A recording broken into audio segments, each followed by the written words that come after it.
Banik ulertzen ditut, ongi oso ongi, enkantua ikusten, diot Picassori, mugitzen hasi dira kuadro bat edo bi, beste terremoto bat izango da hori, beste terremoto bat izango da hori.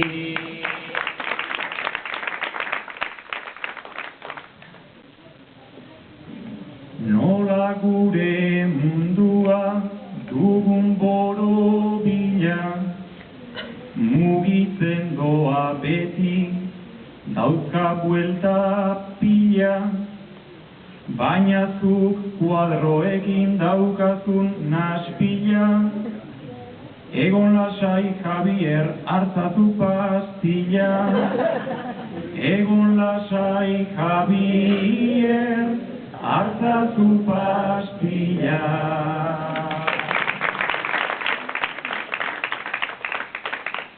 Pastilla hartu gabe, darama aldia, Julio entzuntzazun ere esaldia, nere kontzientzia ez dago geldia, hori ez alda zure etxeko zaldia, hori ez alda zure etxeko zaldia.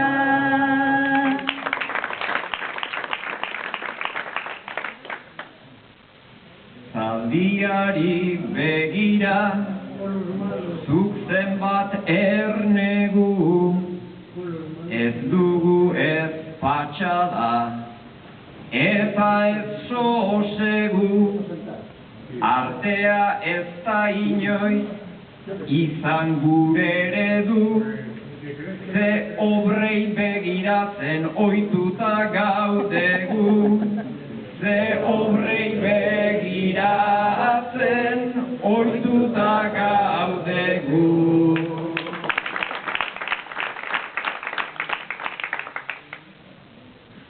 Eta hortan txegabiz obrak begiratzen, urteak dara mazkigu, zibiboxen sartzen, bankuan eserita paretez gozatzen, taunena da entrada ez dela pagatzen, taunena da entrada ez dela pagatzen.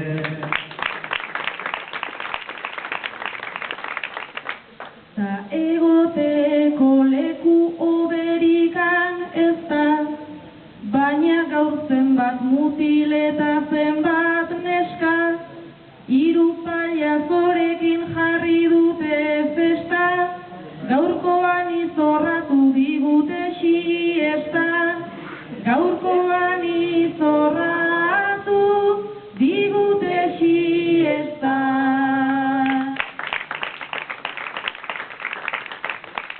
Temperatura ona dago zibiboxen, naiz siesta izorratu kantatuz haino zen, konformatu beharko kuadroei beiratzen, ez baitigute uzten pistinara sartzen, ez baitigute uzten pistinara sartzen.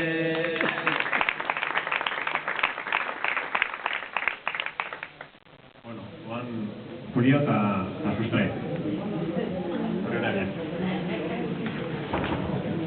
Txapel bat ikusten da.